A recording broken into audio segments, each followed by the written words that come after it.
Selamat pagi bagi kita semuanya. Kiranya Tuhan Yesus Kristus yang penuh damai menguasai hati dan pikiran kita. Biar damai sejahtera Allah yang melampaui segala akal akan melihara hati dan pikiran kita. Puji nama Tuhan. Kalau pada pagi hari ini kita bisa beribadah kepada Tuhan, itu bukan karena kekuatan kita, tetapi karena kekuatan yang Tuhan anugerahkan bagi hidup kita. Puji nama Tuhan bagi kita semuanya. Dan saya mau menyapa yang ada di luar sana. Salam Indonesia, salam Nusantara, dari Sabang sampai Merauke, dari Miangas sampai Pulau Rote. Mantaplah iman kita, mantaplah kasih kita, mantaplah pengharapan kita. Tentunya di dalam Yesus Kristus yang menjadi Tuhan dan Juru Selamat kita. Percayalah kepada Yesus, engkau dan seisi rumahmu akan diselamatkan oleh Tuhan. Puji nama Tuhan. Kita akan membuka Alkitab yang terdapat di dalam Lukas 7 ayat 1 sampai dengan ayat 10. Lukas 7 ayat 1 sampai dengan 10. Kalau sudah ketemu, kita akan baca berselang-seling. Saya akan membacakan ayat-ayat yang ganjil. Bapak Ibu Saudara kasih membacakan ayat-ayat yang benar. Kita bangkit berdiri.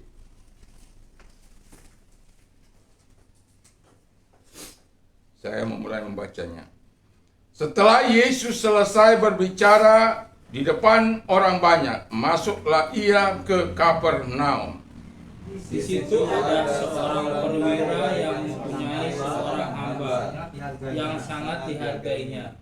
Hamba itu sedang sakit keras dan hampir mati. Ketika perwira itu mendengar tentang Yesus, ia menyuruh beberapa orang tua-tua Yahudi kepadanya untuk meminta supaya ia datang dan menyembuhkan hambanya. Mereka datang kepada Yesus dan dengan sangat mereka meminta pertolongannya. Katanya, ia layak engkau tolong. 5. Sebab ia mengasihi bangsa kita dan dialah yang menanggung pembangunan rumah ibadat kami. Lalu Yesus pergi bersama-sama dengan mereka. Ketika ia tidak jauh lagi dari rumah perwira itu menyuruh sahabat-sahabatnya untuk mengatakan kepadanya, Tuan, janganlah bersusah-susah, sebab aku tidak layak menerima Tuan di dalam rumahku. Sebab itu aku juga menganggap diriku tidak layak untuk datang kepadamu. Tetapi katakan saja sepatah kata, maka hambaku itu akan sembuh. Sebab aku sendiri seorang bawahan, dan di bawahku ada.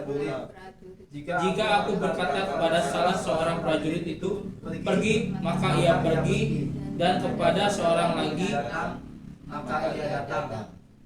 Ataupun kepada hambaku, kerjakanlah ini, maka ia akan mengerjakannya. Setelah Yesus mendengar perkataan itu, ia heran akan dia, dan sambil berpaling kepada orang banyak mengikuti dia, ia berkata, Aku berkata kepadamu, iman sebesar ini tidak pernah aku jumpai sekalipun di antara orang Israel. Dan setelah orang-orang yang disuruh itu kembali ke rumah, didapatinya bahwa hamba itu telah kembali. Ya, silakan duduk. Puji nama Tuhan. Tema kita adalah iman yang hidup. Iman yang hidup itu adalah iman yang percaya pada kuasa atau otoritas Allah. Karena dia percaya bahwa Allah lah yang menentukan menjawab atau tidak menjawab. Jadi orang yang berpasrah penuh kepada Tuhan. Dan ketika kita beriman dengan iman yang hidup kepada Dia, itu berarti kita sedang mempercayakan seluruh kehidupan kita dengan sungguh kepada Allah. Dan tindakan yang seperti ini, kalau kita ingin memiliki iman yang hidup, ada 5 hal yang harus kita tetap lakukan, kita terapkan, kita wujud nyatakan di dalam kehidupan kita. Yang pertama adalah tindakan kasih kepada sesama. Ini seorang perwira, ya, seorang perwira yang mempunyai bawahan, ya, tidak kurang dari 100-an orang, ya. Jadi dia seorang yang punya pangkat atau punya kedudukan, tetapi kita salut kepada perwira Kapernaum ini Karena dia sekalipun seorang perwira, dia bisa saja menendang hambanya yang sedang sakit itu. Apalagi pada waktu itu, hamba tidaklah menjadi seseorang, tetapi menjadi sesuatu. Kalau dia menjadi sesuatu, suka-sukanya, mau dia lempar, mau dia tendang, mau dia pukul.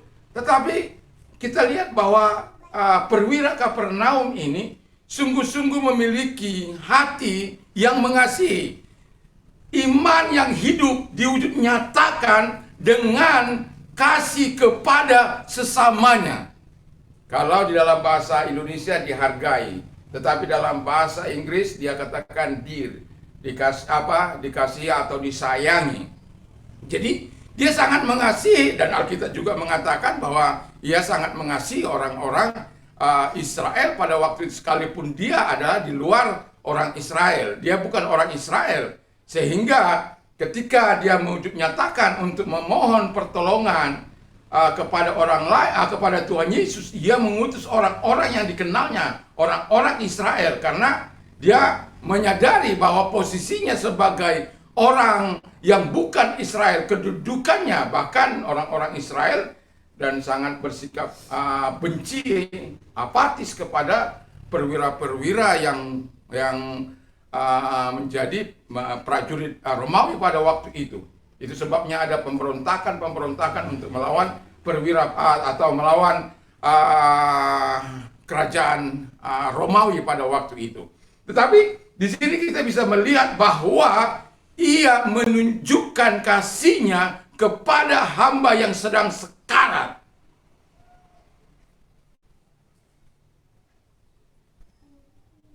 Kalau kita mengatakan iman kita iman yang hidup, tetapi iman kita tidak kita wujud nyatakan dalam bentuk kasih kepada sesama kita, itu bukanlah iman yang hidup. Iman yang hidup itu bukan hanya sekedar dikatakan dalam perkataan, tetapi dinyatakan dalam tindakan nyata, tindakan kasih di dalam kehidupan kita sebagai orang-orang percaya. Kita perlu belajar dari perwira Kapernaum ini. Sekalipun mempunyai posisi, mempunyai jabatan, ada banyak orang mempunyai jabatan, posisi yang tadinya dia dipilih oleh rakyat, tetapi ketika dia sudah duduk dalam posisi yang nyaman, dia seolah-olah tidak mengenal. Dia ada duduk di kekuasaan itu adalah karena rakyat, tetapi ketika dia duduk di sana dia tidak amanah. Bukan satu dua orang kita melihat, tetapi seorang pemimpin itu harus adalah orang yang harus mengasihi. Perwira Kapernaum ini bukanlah orang Yahudi, tetapi ia percaya kepada Allah Israel. Ia percaya dan melakukan tindakan nyata dalam hidupnya dengan cara mengasihi sesamanya. Saya mau berpantun dulu. Firman Allah adalah firman yang hidup. Siapa percaya akan mendapatkan kekuatan. Kalau mau memiliki iman yang hidup, percayalah kepada firman Tuhan. Iman timbul dari pendengaran, pendengaran firman Kristus. Jadi kalau kita memiliki iman yang hidup, sering-seringlah mendengarkan firman Allah. Kalau Anda sedang berdoa, bacalah firman Allah itu dengan suara yang terbuka. Perkatakanlah firman Allah itu siang dan malam dalam kehidupan kita. Tetapi tetap menjaga hidup dalam pertobatan. Kalau kita lakukan itu, saya yakin dan percaya iman kita akan hidup. Iman yang penuh kuasa. Iman yang percaya pada otoritas Allah. Sekalipun itu tidak mungkin bagi kita. Tetapi kalau kita beriman kepada Tuhan, itu akan dimungkinkan oleh Tuhan. Dan kita memang tidak punya kuasa, tidak punya kekuatan. Itu sebabnya iman yang hidup itu adalah iman yang mempercayakan hidupnya kepada otoritas Allah, kepada pemeliharaan Allah, kepada perlindungan Allah dalam kehidupan ini. Kadangkala hidup itu mempermainkan Tuhan. Seperti contoh, ya, ini hanya sebuah ilustrasi. Tapi mungkin kita dapat menarik hikmahnya. Antara orang Amerika, orang Indonesia, dan orang Tionghoa. Ya. Mereka mau menyatakan kasih mereka kepada Tuhan. Jadi dengan cara memberi. Ya. luar biasa. Saya ditelepon oleh orang ya, untuk karena saya masih di Sumatera, anak saya sampaikan ada yang menelepon dan kemudian disuruh datang ke rumah, dan orang itu memberikan sesuatu bagi kami, dan kemarin kami datang ke sana dan cerita banyak bagaimana Tuhan memberkati, dan kemudian mereka juga memberkati kami. Dan ketika dia bersaksi bahwa ketika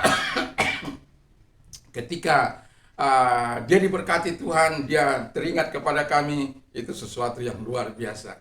Jadi, karena sering saya katakan dalam hidup ini, percaya saja kepada Tuhan, percaya pada pemeliharaan Tuhan. Allah siap melakukan hal-hal yang tidak mungkin. Asal kita memiliki iman yang hidup, iman yang percaya kepada Allah, kita akan melihat kuasa Allah dinyatakan dalam kehidupan kita. Dalam situasi dan kondisi apapun. Enough is enough. Cukup, kata firman Allah. Nah, puji nama Tuhan. Nah, ketika orang ini sedang bertemu, membicarakan bagaimana cara memberi. Yang satu berkata, kalau saya memberi. Jadi, orang Amerika katakan, kalau saya memberi, left and right. Jadi, ada batas kiri dan kanan.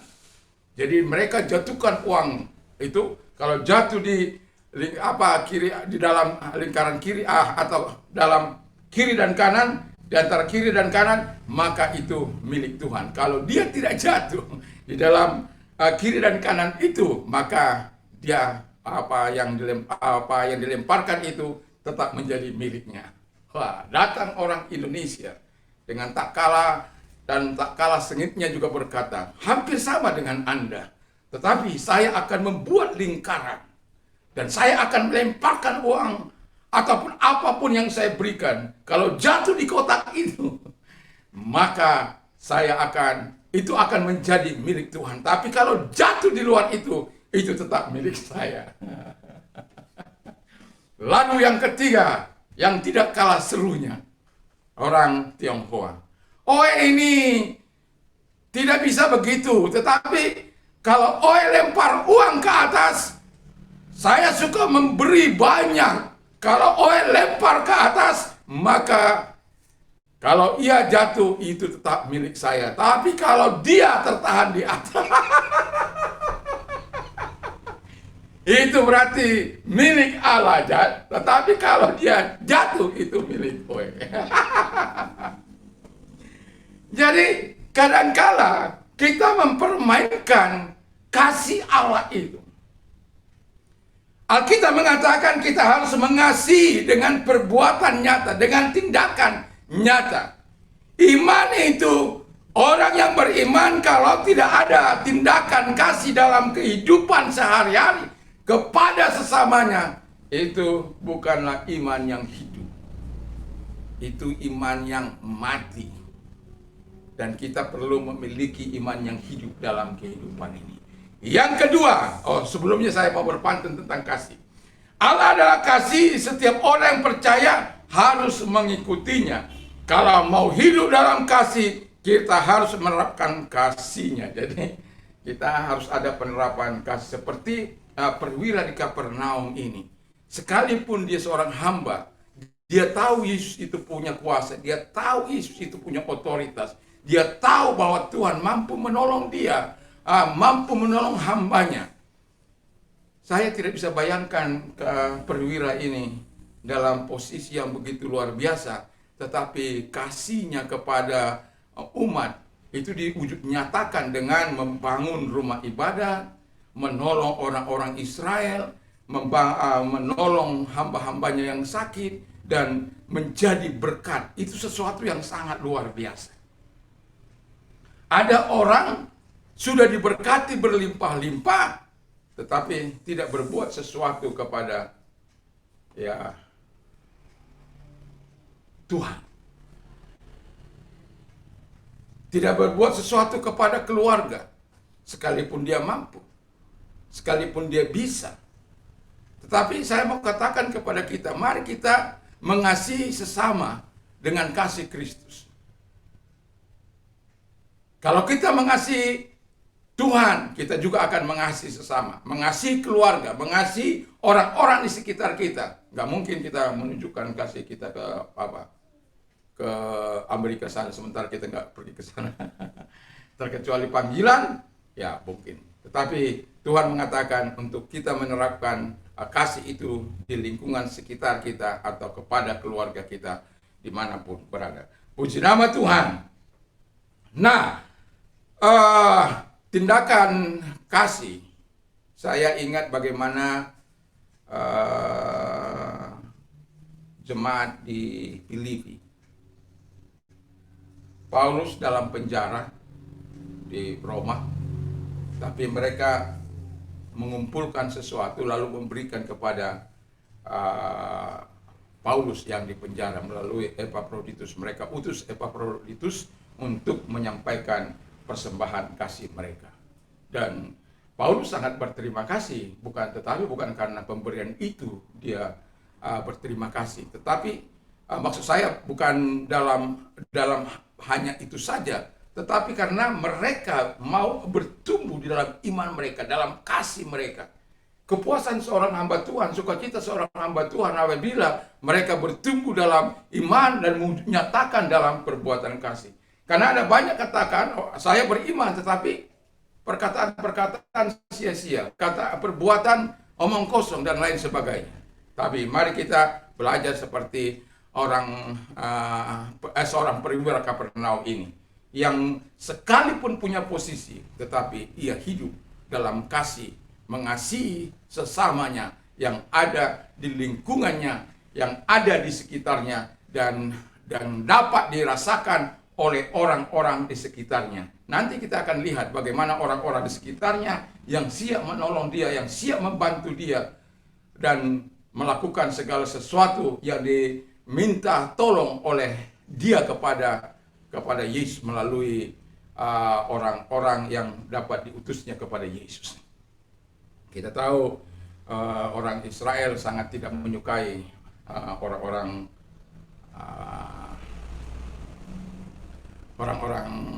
Romawi. Jadi itu sebabnya orang Romawi, orang ini menunjukkan, sebagai perwira Kapernaum menunjukkan dengan perbuatan nyata mengasihi dan melakukan sesuatu yang luar biasa, yaitu dengan memberikan dana yang dia miliki untuk membangun rumah Tuhan. Puji nama Tuhan. Yang kedua, kata firman Allah, kesetiaan pada Tuhan walau dalam ujian dan pencobaan. Jadi harus kita ketahui ketika kita mengalami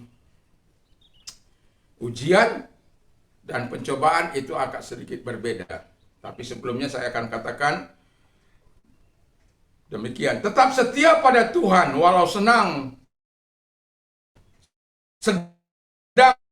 menderita. Karena kadangkala Tuhan membuat derita sebagai ujian, tetaplah mengasihi Tuhan dalam tindakan nyata. Jadi ketika kita menderita, tindakan nyata kita adalah mempercayai Dia, berbuat sesuatu kepada Dia, dan terus berdoa, terus berharap kepada Dia bahwa penderitaan itu pastilah berakhir. Ya, puji nama Tuhan.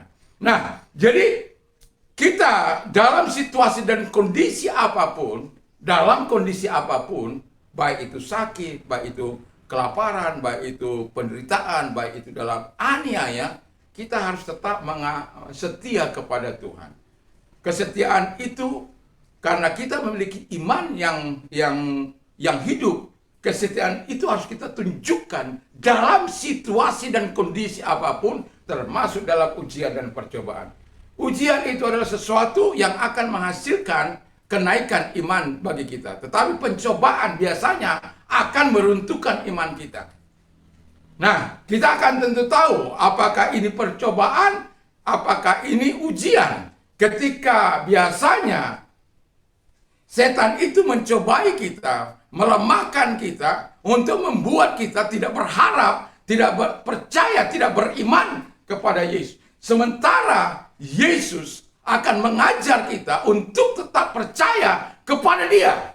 Dalam situasi dan kondisi apapun, selalu ada peluang untuk Tuhan mengerjakan segala sesuatu. Kalau engkau mau melihat mujizat, maka harus ada bahannya. Kalau tidak ada bahan, Allah tidak akan bisa membuat mujizat. Nah, bisa saja derita itu menjadi bahannya, ya. Tapi nanti bagian terakhir itu akan saya katakan. Jadi kesetiaan kita kepada Tuhan itu tidak bisa ditawar-tawar. Bukan karena kita senang, kita diberkati, kita menikmati segala sesuatu. Oh, aku setia pada Tuhan.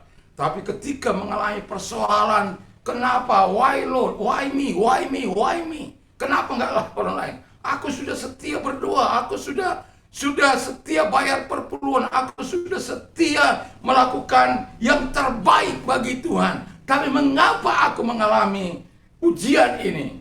Atau mengapa aku mengalami percobaan ini? Berat bagiku Tuhan. Ingat bahwa pencobaan-pencobaan yang kita alami adalah pencobaan-pencobaan biasa.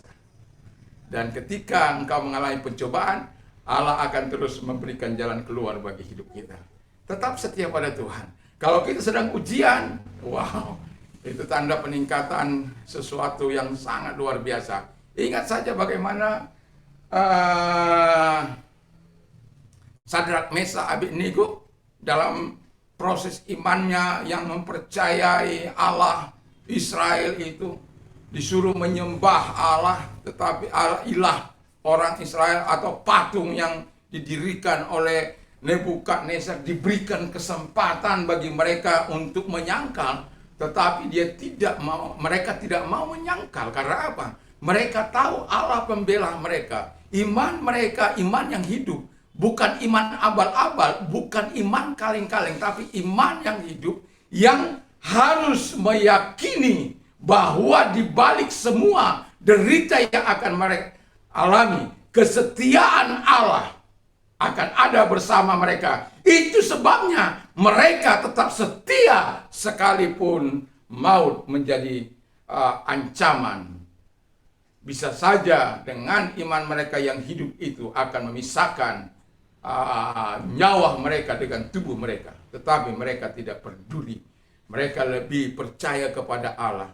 Bahkan dengan gagah berani mereka berkata, Tuanku Raja, ketahuilah, sekalipun Tuhan Allah yang kami sembah tidak menolong kami. Bayangkan kalau sudah sampai seperti itu, iman kita, wah, saya tidak bisa bayangkan bagaimana hidup yang penuh dengan sukacita, penuh dengan api, penuh dengan semangat. Sekalipun Allah yang mereka sembah tidak menolong mereka, ketahuilah Tuanku Raja, kami tidak akan menyembah patung Tuanku Raja. Wah, baca itu Daniel 3 itu, khususnya 16-17 yang baru saya bilang. Murka raja sangat begitu luar biasa. Aku memberikan kamu hidup, aku memberikan kamu posisi, aku memberikan segala-galanya bagimu, dan engkau tidak mau menuruti perintahku. Justru perintah yang kau percayai aku bisa melenyapkan nyawamu. Masukkan ke dalam dapur api, panaskan 7 kali. Wow. Dan Alkitab mengatakan dengan jelas,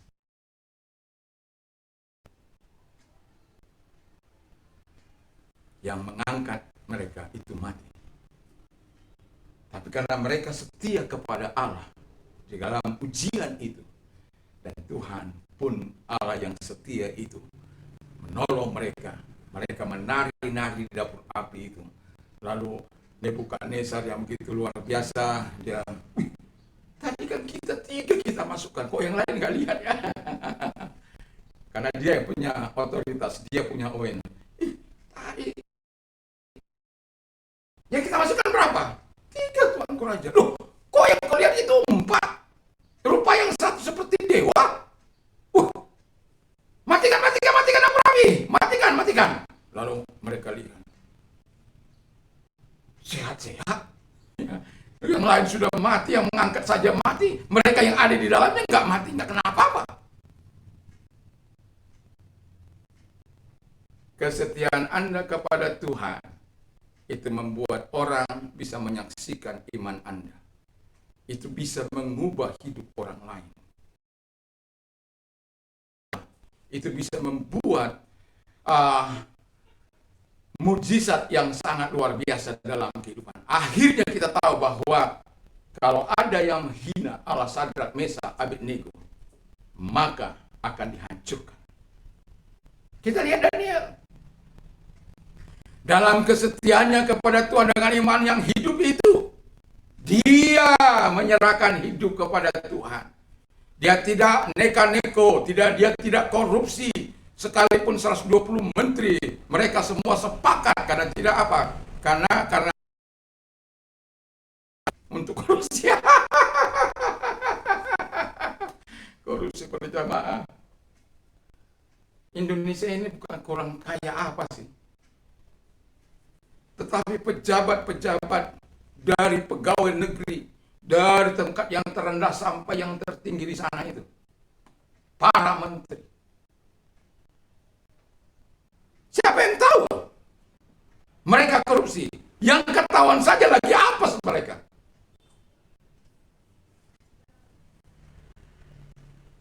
Tetapi kalau kita memiliki iman yang hidup, kita tidak bukan apa yang menyakitkan hati Tuhan.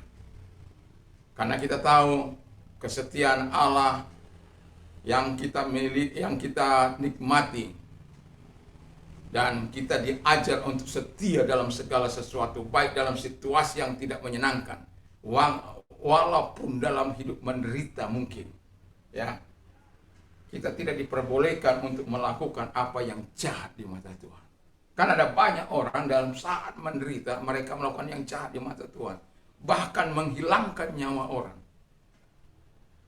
Yang lebih parah lagi, semua dicukupkan negara. Uang telepon mereka, uang rumah mereka, uang belanja mereka, uang rumah mereka, uang jalan mereka, semua ditanggung oleh negara. Tapi bejatnya moral, bejatnya kehidupan mereka masih sampai hati mengambil hak rakyat atau mengkorupsi yang seharusnya diberikan kepada rakyat. Itu jahat. Itu sebabnya kesetiaan kita kepada Tuhan tidak bisa dibatasi dengan situasi dan kondisi apapun. Dalam menderita baik suka maupun senang, kita tetap ada di dalam kesetiaan Tuhan. Karena mata Tuhan ada di segala tempat untuk mengawasi orang-orang yang berbuat baik ataupun berbuat jahat. Setiap orang harus mempertanggungjawabkan setiap perbuatannya di hadapan Allah. Biarlah kita menjadi orang-orang yang setia dalam situasi dan kondisi apapun.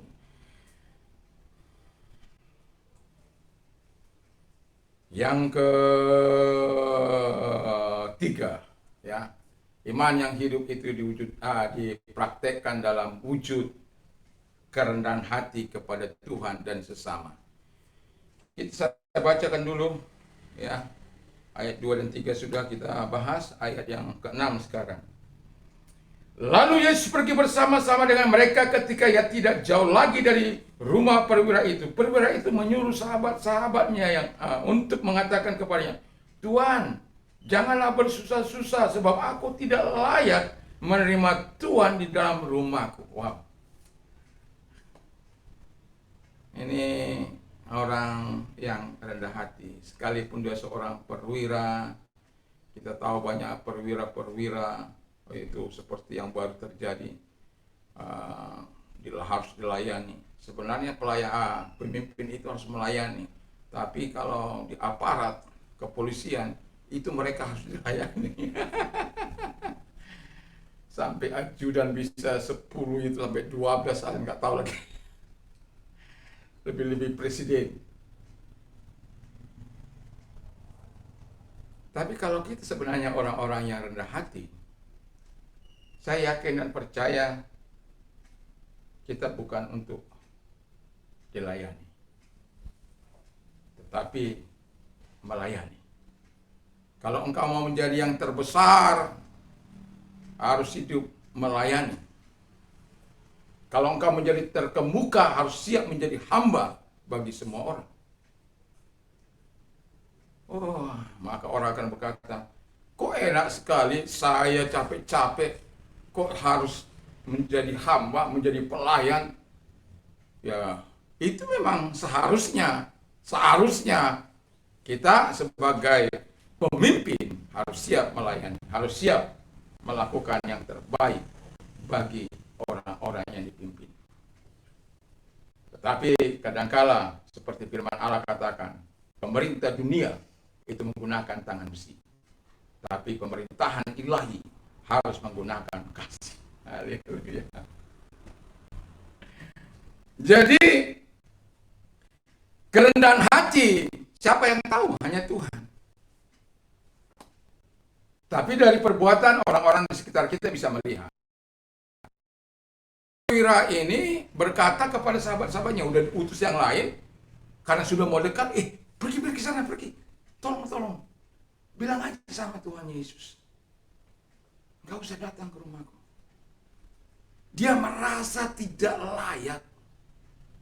Kalau kita orang yang rendah hati, menerima Yesus, pada waktu kita menerima Yesus, saya yakin dan percaya ketika sentuhan jamahan Tuhan mendatangi hidup kita, air mata akan segera mengucur. Kenapa? Kita tidak merasa layak untuk menerima Dia tinggal bertahta dalam hati kita. Karena kita penuh dengan dosa, penuh dengan kejahatan, baik melalui perkataan, baik melalui perbuatan dalam kehidupan, baik melalui tindakan-tindakan sehari-hari kita. Itu sebabnya perwira katakan, oh jangan, aku nggak layak. Itu menandakan kerendahan hatinya di hadapan Tuhan. Lalu saya mau apa dulu? Belajarlah kepadaku, kata Yesus, karena aku rendah hati. Kalau kita percaya kepada Yesus, harus hidup rendah hati. Jadi kalau Anda percaya kepada Yesus, nggak tetap rendah hati. Ya, kita harus mendahulukan orang lain, kata firman Allah. Itu sebabnya dalam segala hal, saya paling nggak suka berada di depan. Ya, kalau undangan atau apapun, saya lebih suka ada di belakang. Karena bukan terkecuali saya dia apa ke situ, udah dibawa, itu pun sudah risih saya sebenarnya.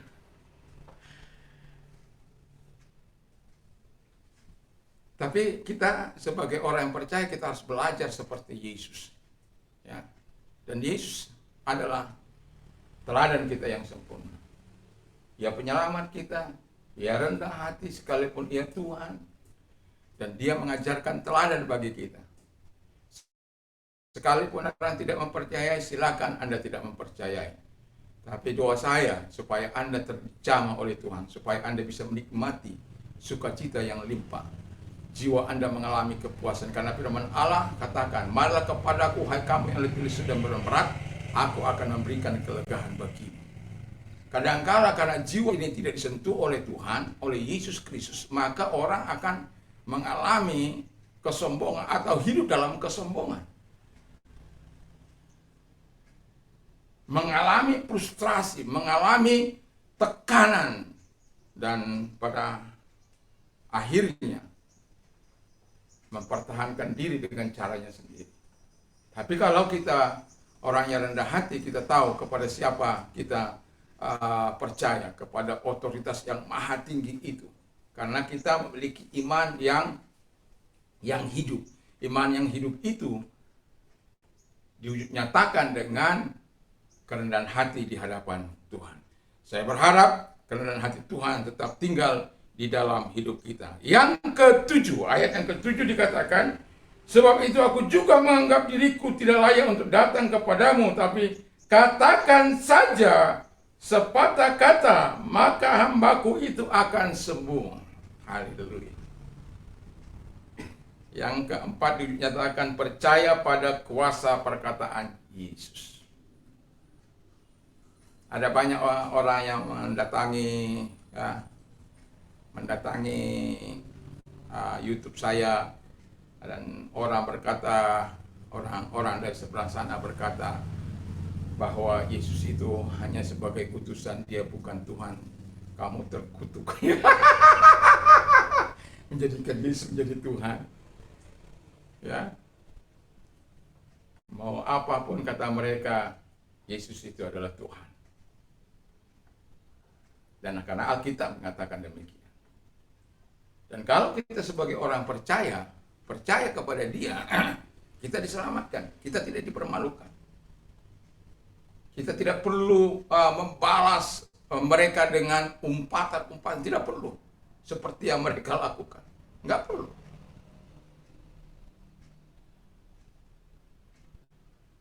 Kalau saya sedang membalas mereka, lalu mereka mengatakan sesuatu hal yang tidak menyenangkan, saya akan terus mengatakan siapa Yesus itu. Saya akan menyatakan itulah bedanya antara kasih dan perbuatan-perbuatan yang tidak menyenangkan Tuhan. Kami tidak diajar untuk melakukan umpatan, cacian, makian kepada orang lain. Kami diajar oleh Yesus untuk mengasihi dan selalu percaya pada pertolongan Allah. Dan pada akhirnya, kalau itu terus berlangsung, pada akhirnya mereka akan mengatakan segala sesuatu yang kita percayai, biarlah kita percaya. Kamu percaya pada apa yang kamu percaya, saya percaya kepada apa yang saya percaya. Tidak seharusnya kita saling menghakimi. Kalau engkau percaya kepada sana, ya silakan. Nggak usah menghina orang lain. Nggak usah mengolok-olok orang lain. Nggak usah merendahkan orang lain. Nggak usah merasa lebih hidup suci daripada orang lain. Aku yang punya kapling sorga. Nggak perlu. Setiap orang pasti meyakini keyakinan dan kepercayaannya hanya yang diyakini dan percayai yang memiliki kapling sorga.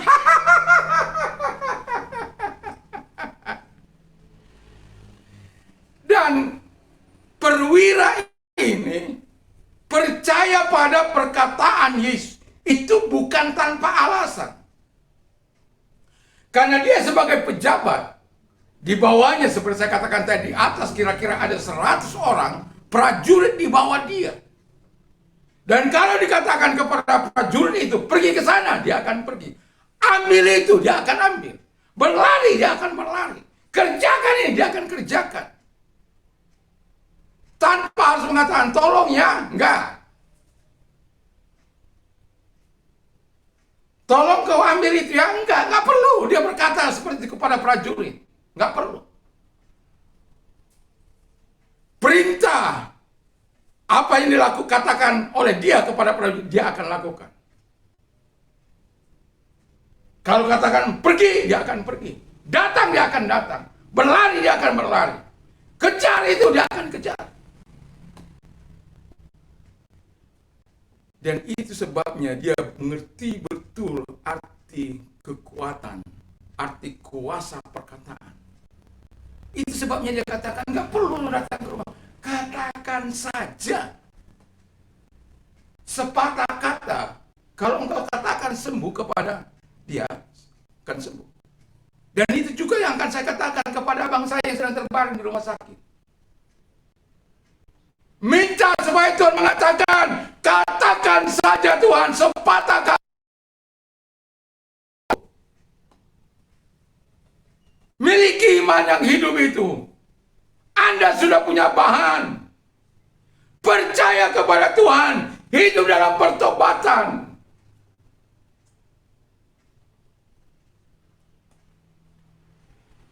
Ada seseorang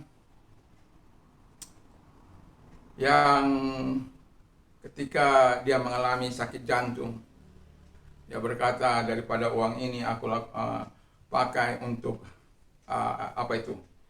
untuk mengobati jantung saya, lebih baik uang ini saya berikan kepada pekerjaan Tuhan.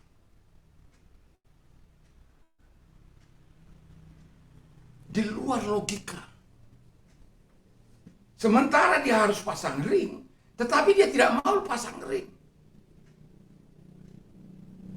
Ini Memang bukan iman abal-abal ini. Ini iman yang betul-betul sampai sekarang usia sudah berapa itu kita?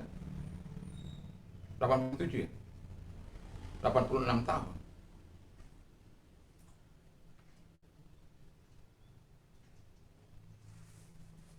Dipasang ring, gak mau. Tapi dia bernasar untuk melakukan sesuatu bagi pekerjaan Tuhan. Dan Tuhan pelihara sampai dia tetap sehat kuat. Sampai di usia 86.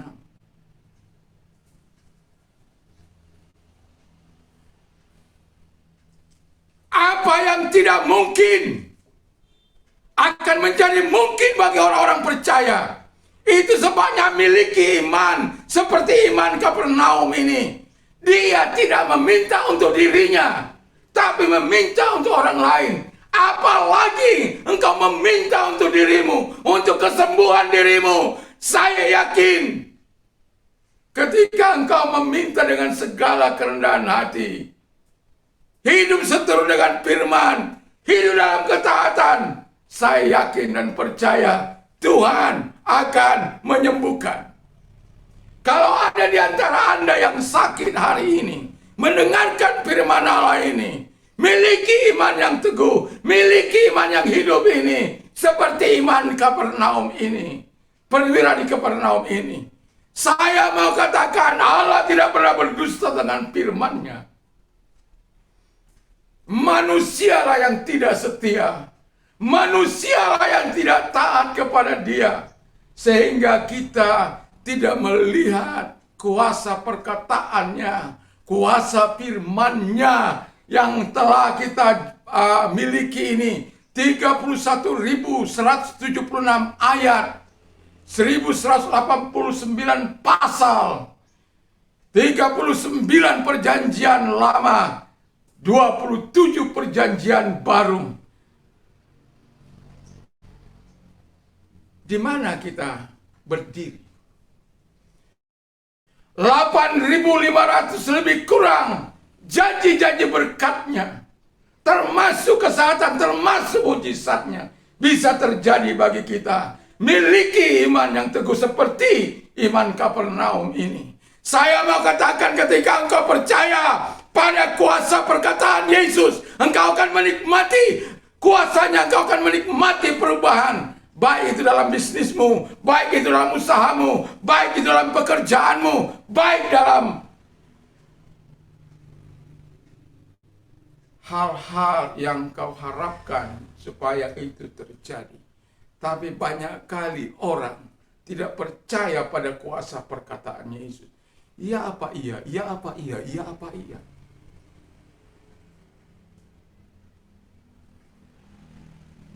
Bayangkan saudara-saudara daripada Yusuf itu menginginkan kematiannya.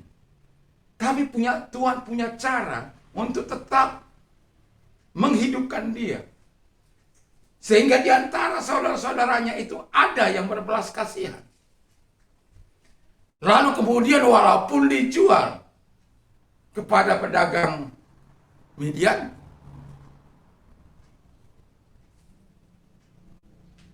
dia dijual. Lalu dia dijual lagi kepada Potifar.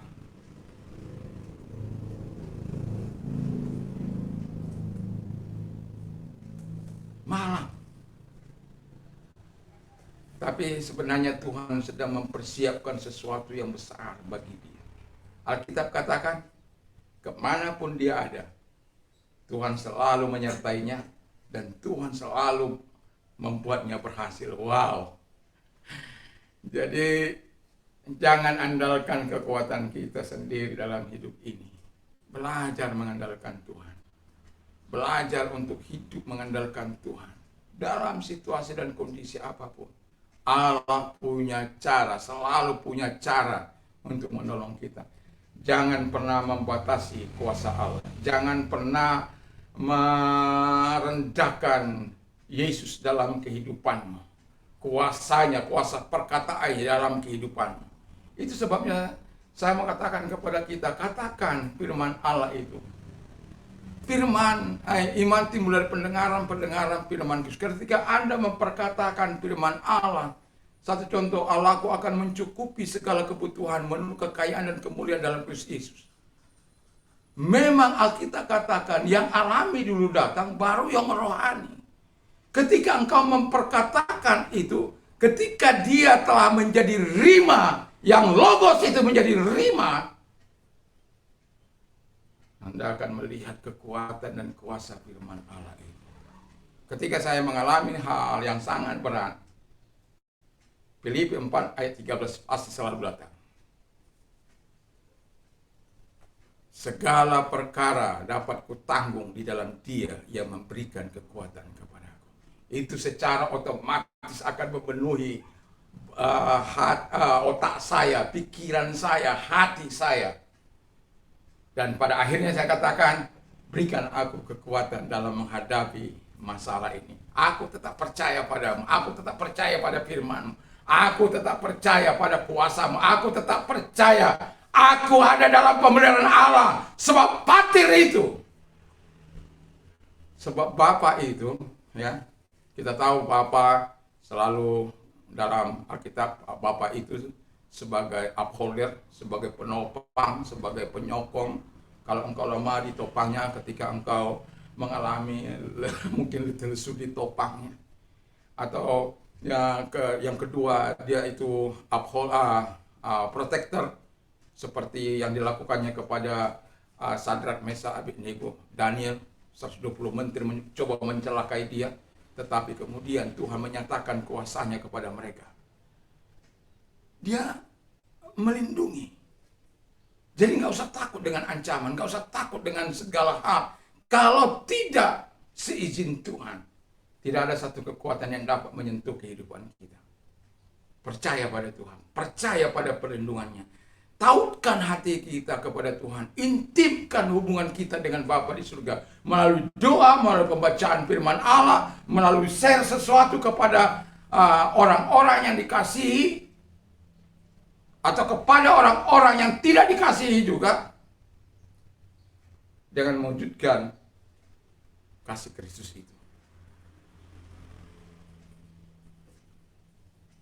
Tidak gampang, tapi saya mau katakan kepada kita, percaya membuat engkau mengalami perubahan. Percaya membuat engkau melihat perkara-perkara besar. Percaya engkau akan menikmati kuasa Allah. Lalu yang terakhir, yang terakhir adalah iman yang hidup itu nyatakan dalam atau diterapkan dalam wujud iman yang mengalami mujizat Allah. Anak saya sudah divonis untuk DO.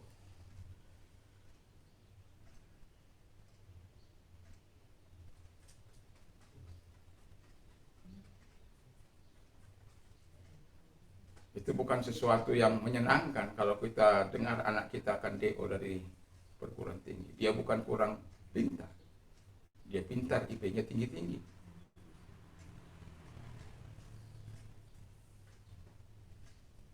Saya katakan kepada dia ketika dia minta sujud di kaki saya, berkata, Pak tolong, apa yang dapat Bapak perbuat? Apa kamu percaya mujizat? Percaya Pak dengan linangan air mata.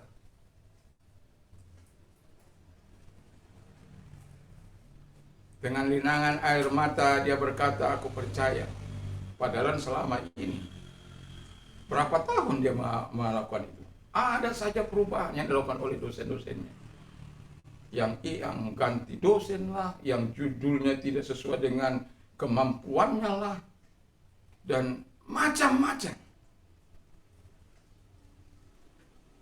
Sampai kadang-kadang saya bilang, kamu ini mahasiswa, tetapi tidak berani berargumentasi dengan dosenmu. Tapi dengan mamamu selalu akan mengalami perdebatan. Lalu saya katakan, percaya kamu. Saya katakan kepada dia, Tuhan ahli membuat mujizat, tapi Tuhan ahli juga menutup segala pintu rahmat. Tuhan ahli dalam membuat mujizat. Seperti perwira Kapernaum ini, dia percaya pada mujizat, dia percaya pada kuasa perkataan Allah. Itu sebabnya dia menikmati mujizat itu. Anak saya kata, percaya Pak. Saya bilang, siapa dosen? Disebut, saya bisa menyatakan itu. Dan kami berdoa. Saya hanya bilang begini kepada dia. Pertama yang harus kau lakukan, kalau kau ketemu kepada dosenmu, minta maaf, apapun yang terjadi. Rendahkan hati. Ketika minta maaf, setengah dosa itu patah. Kita tidak tahu apa yang sedang, karena dosen pembimbingnya itu sekaligus wali dosennya. Yang seharusnya memberikan sesuatu yang lebih baik. Tetapi ya itulah perjalanan kehidupan. Perjalanan kehidupan anak manusia kadangkala harus mengalami proses pertemuan dengan Tuhan. Ketika merasa tidak mampu lagi, satu-satunya harus datang kepada Tuhan. Tapi yang mau saya katakan kepada kita, jangan datang waktu kita terbentur. Datanglah dengan segala keikhlasan hati kepada Tuhan. Dan apa yang terjadi pada akhirnya? Tidak terlalu lama. Tidak dalam 1 bulan. Karena dalam 1 bulan DO, Anda bisa bayangkan. Dan Tuhan membuka jalan begitu luar biasa. Anak saya bisa selesai dan tinggal menandatangani apa yang harus ditandatangani oleh dosennya, skripsinya. Sidang, ya. Apa? Jadi dia selesai. Artinya dia bisa mendapat gelarnya itu. Itu sebenarnya menjadi tangisan saya selama berapa.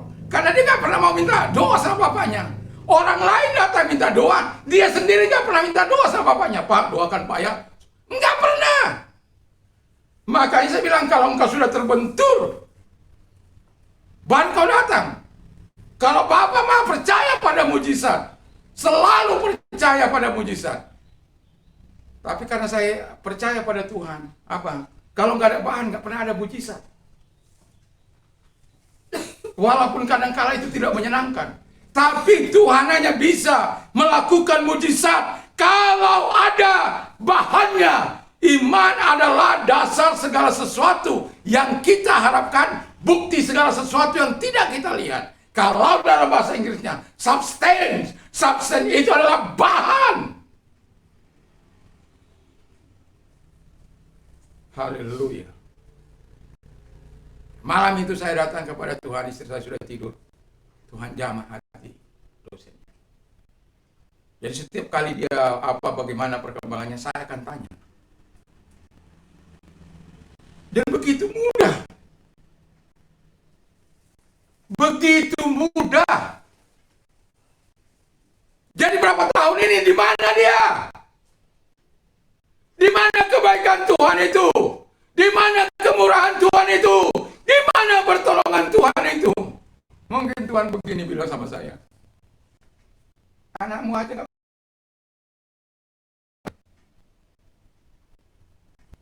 Memangnya lu siapa?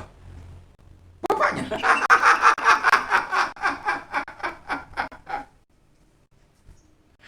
Memangnya lu siapa? Bapaknya. Ya. Jadi yang mau saya katakan adalah Tuhan ahli dalam membuat mujizat, tapi Tuhan ahli juga menutup pintu rahmat. Kalau Tuhan sudah menutup pintu rahmat-Nya, wow, derita yang akan.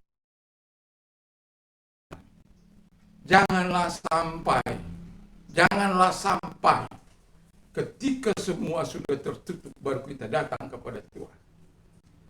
Ketika semua sudah buntu baru kita datang kepada Tuhan. Atau ketika usaha upaya yang kita lakukan buntu, kita datang kepada Tuhan. Jadi seperti mak itu, sakit jantung, diponis sakit jantung harus pasang ring. Dia bilang, daripada uang saya berikan sama Tuhan, sama itu lebih baik saya kasih sama Tuhan. dan Tuhan sembuhkan. Dan Tuhan tolong sampai di usia 80 tahun lebih, 86 tahun. Sesuatu yang sangat luar biasa. Tuhan mampu membuat mujizat. Perwira Kapernaum ini bukan untuk dia, tetapi dia tahu bahwa Tuhan Yesus mampu melakukan mujizat. Dengan perkataannya, jadi maka jadi. Dengan perkataannya sembuh maka akan sembuh. Jadi engkau yang mengalami masalah apapun, katakan, Tuhan tolong saya. Kau katakan sepatah kata saja, sembuh maka aku sembuh. Engkau katakan kankermu lenyap, dia akan lenyap. Katakan saja sepatah kata bagiku, maka aku akan menikmati segala kebaikan Tuhan. Aku akan menikmati pertolongan Tuhan. Wah, saya belum membaca ayat yang pasal. Mau perpantun dulu 2 kali berturut-turut. Kuasa Tuhan tidak berubah dulu, sekarang, sampai selama-lamanya. Kalau mau hidup berubah, percayalah pada kuasanya. Yang terjadi kalau ada bahannya. Haleluya. Ada apapun yang kita imani mungkin terjadi karena kita percaya pada kuasanya. Jadi kalau kita sudah ada bahan, syukuri ada bahan. Karena Tuhan tidak akan bisa melakukan mujizat. Apa saja itu, kalau nggak ada bahannya, nggak akan terjadi mujizat. Percayalah. Tidak akan pernah terjadi mujizat kalau tidak ada bahannya. Dan untuk menopang terjadinya mujizat itu adalah iman yang hidup. Bukan hanya sekedar iman. Bukan. Hanya sekedar percaya, bukan. Totally surrender. Penyerahan penuh kepada Allah. Totally sepenuhnya beriman kepada Tuhan. Kalau itu kita miliki, saya yakin dan percaya sebagaimana yang terjadi bagi perwira di Kapernaum ini. Dia menunjukkan kasih kepada sesama, dia menunjukkan kesetiaannya kepada Tuhan,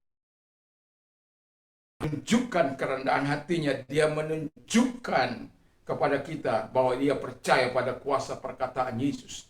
Dan pada akhirnya iman yang dia miliki, iman yang membuat dia menerima mujizat dari Tuhan.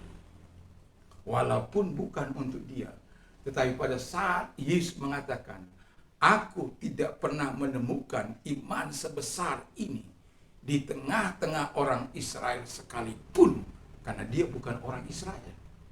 Di tengah-tengah orang Israel yang percaya pada Tuhan, yang punya Tuhan,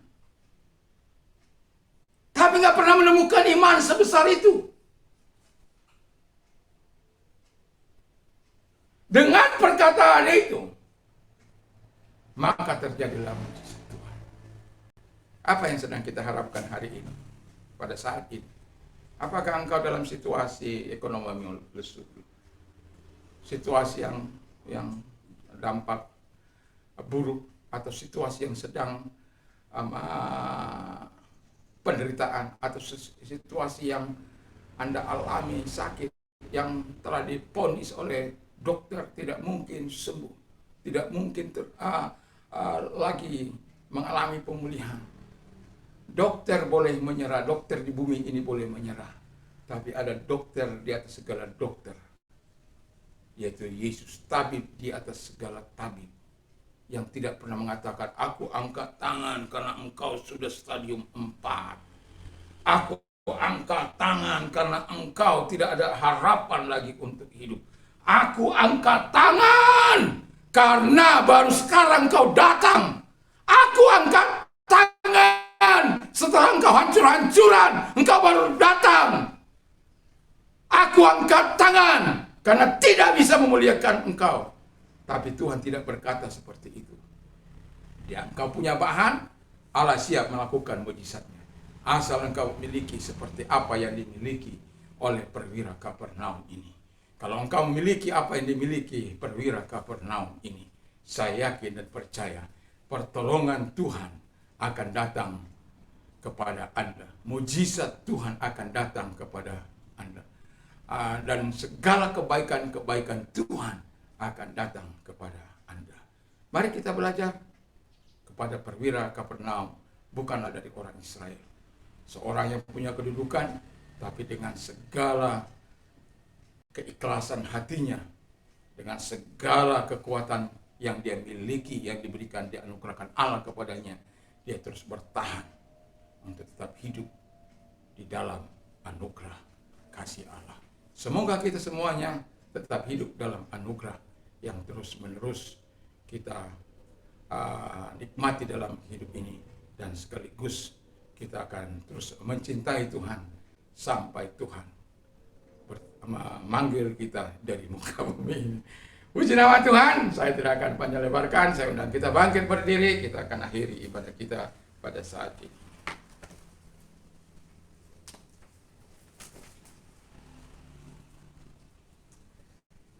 Kami bersyukur, berterima kasih kepada Tuhan karena Tuhan mengajar kami untuk belajar kepada Engkau, dan hari ini dengan pengalaman yang dialami oleh perwira di Kapernaum, bagaimana dia mau meminta sebuah mujizat bagi kesembuhan hambanya, dan Tuhan melakukan itu.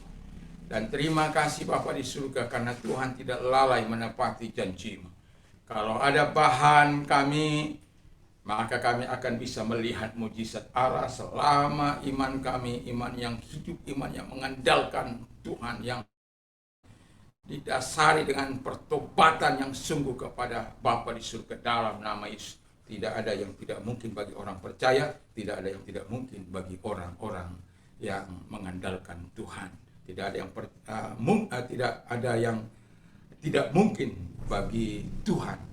Dan terima kasih Bapa di surga, biarkan kami bisa belajar seperti perwira di Kapernaum yang terus mengandalkan Tuhan dan menunjukkan kasih perbuatan dengan cara yang sudah kami sebutkan tadi Bapa di surga.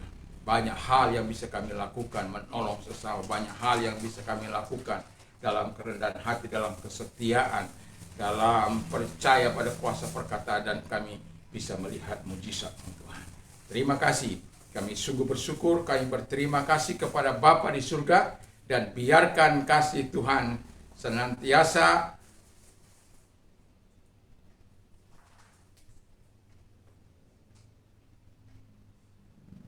haleluya.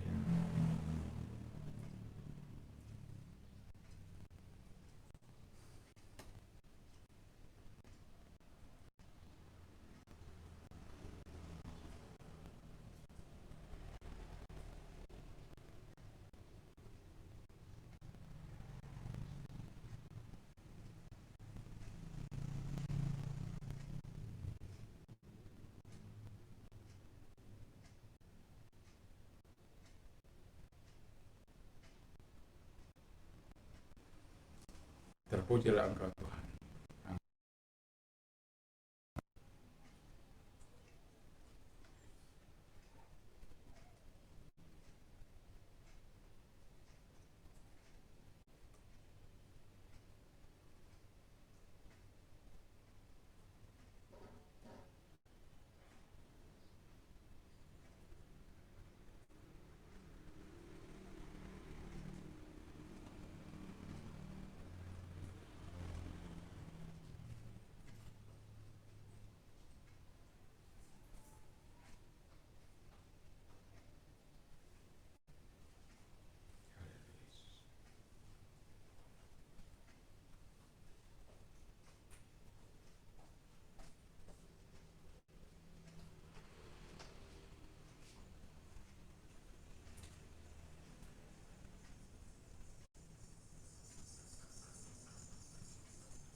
Biarkan kami hidup menghargai Engkau Tuhan.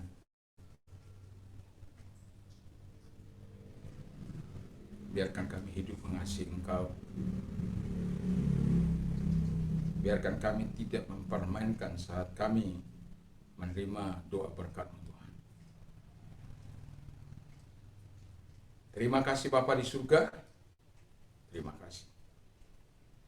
Dan teruslah Engkau melakukan hal-hal yang indah bagi umat-Mu, bagi gereja-Mu.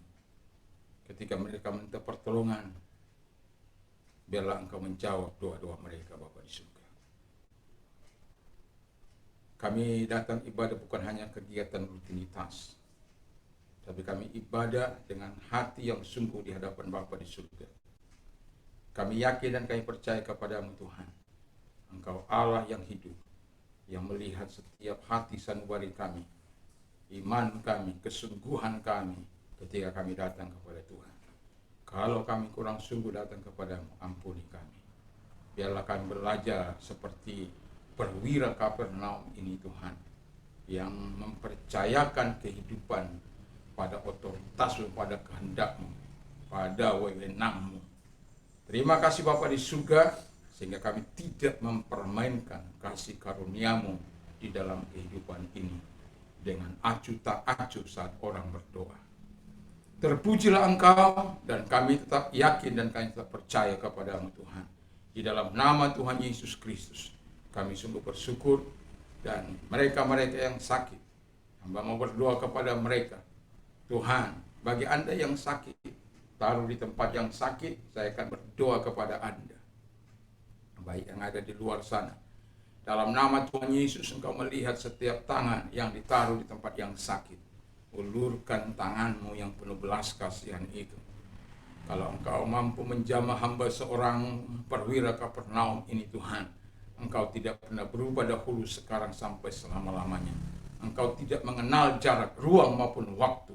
Di dalam nama Tuhan Yesus Kristus, segala pekerjaan si jahat, pekerjaan iblis, Engkau yang berkata kepada kami, usir setan-setan dalam nama-Mu, dalam nama Yesus, dan lenyapkan segala sakit penyakit dalam nama-Mu.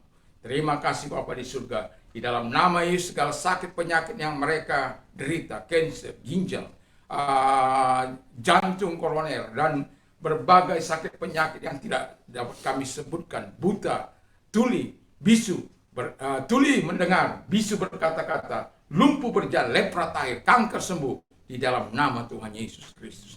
Kasih dan anugerah-Mu datang kepada mereka, kekuatan-Mu datang kepada mereka. Terima kasih. Kami juga berdoa Bapa di surga bagi mereka-mereka yang mau menerima Yesus sebagai Tuhan dan Juru Selamat mereka. Tuhan tolong mereka. Dan kalau Engkau orangnya, mari saya ajak kita berdoa bersama dan ikuti doa saya. Tuhan Yesus, saya sadar saya orang berdosa. Saya mengaku segala dosa dan kejahatan yang pernah aku perbuat. Mengakuinya di hadapan Bapa di surga dalam nama Yesus. Ampuni segala dosa-dosa yang telah aku lakukan, sucikan dengan kuasa darah-Mu. Terima kasih buat pengampunan yang Kau berikan, buat kesucian yang Kau berikan bagi kami Bapa di surga. Di dalam nama Tuhan Yesus Kristus, kami bersyukur dan kami telah menerima anugerah-Mu, kebaikan-Mu, dalam nama Tuhan Yesus Kristus. Haleluya. Amin. Bagi Anda yang mau menerima pertolongan Tuhan, angkat kedua belah tangan-Mu. Dan lihat tangan-tangan yang diangkat kepadamu Tuhan. Mereka meminta pertolongan Tuhan ada dalam hidup mereka. Tuhan tolong mereka satu demi satu. Tuhan tolong kehidupan mereka di dalam nama Tuhan Yesus Kristus. Terima kasih Bapa di surga, terima kasih. Kami sungguh bersyukur, kami berterima kasih kepada Bapa di surga. Terpujilah Engkau. Mereka yang sakit Kau sembuhkan. Mereka yang mengalami ruwetnya rumah tangga, Engkau selesaikan. Engkau yang menolong mereka. Masalah ekonomi, Engkau yang memberkati usaha pekerjaan mereka. Yang belum dapat pekerjaan, buka jalan bagi mereka Bapa di surga. Apapun yang menjadi kebutuhan mereka, Yesus adalah jawaban untuk menjawab setiap keperluan mereka. Terima kasih Bapa di surga. Kalau Anda mau mengalami transformasi Tuhan, taruh tanganmu di dada. Mari kita berdoa dan Tuhan Yesus, Engkau melihat orang-orang yang mau mengalami transformasi di dalam Tuhan. Engkau Allah yang mau menolong mereka, memberkati mereka. Di dalam nama Tuhan Yesus Kristus, biarlah Engkau mengubah hidup mereka seperti Engkau mengubah Saulus menjadi Paulus yang begitu luar biasa Bapa di surga. Sehingga mereka adalah orang-orang yang melayani Tuhan dan mencintai Tuhan dengan segenap hati mereka, dengan segenap kekuatan mereka, dengan segenap jiwa raga mereka. Terima kasih, kami bersyukur di dalam nama Tuhan Yesus Kristus kami berdoa. Dan bagi bangsa dan negara kami diberkati, pemimpin kami, presiden kami diberkati, semua para pejabat diberkati, semuanya Tuhan, damai sejahtera yang dari Allah senantiasa mengawali Indonesia dari Sabang sampai Merauke, dari Miangas sampai Pulau Rote.